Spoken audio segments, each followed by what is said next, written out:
very important part to make it very clear is that definitely, I always say it, veganism is not enough.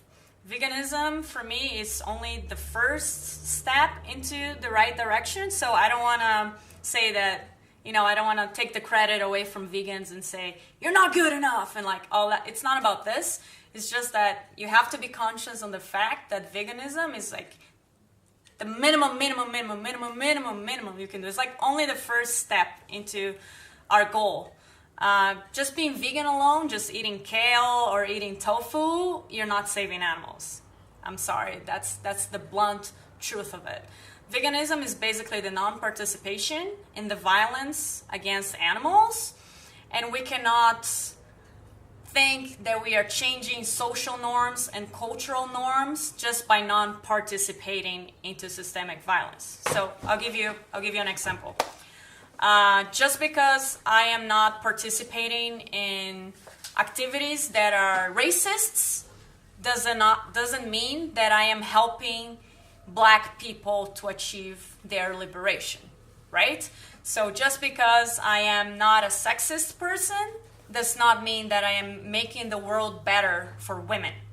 If I really want to make the world better for women, I have to be out there on the streets. I have to engage myself in actions that are fighting for their rights.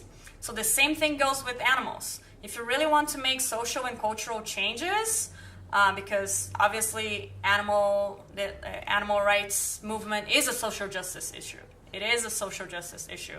You have to be out there on the streets. You have to engage yourself in groups that are actually creating actions to end speciesism. So in particular to me, I don't focus on veganism just because, well, a lot of reasons. First, because not enough. Second, because I don't care about making more vegans. I care about making more activists. So I don't want more passive vegans. That's not going to change anything.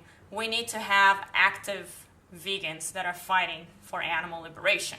And third is that veganism is seen a lot as a diet, or as a choice or something like that, which it's not. It's not a diet, obviously, and it's also not enough. So if you really want to make a difference, please come join any animal rights group. You can start your own. You can join Collectively Free, whoever you feel more comfortable with. But don't think that just by eating your tofu and talking about recipes that you're actually making a difference for the animals.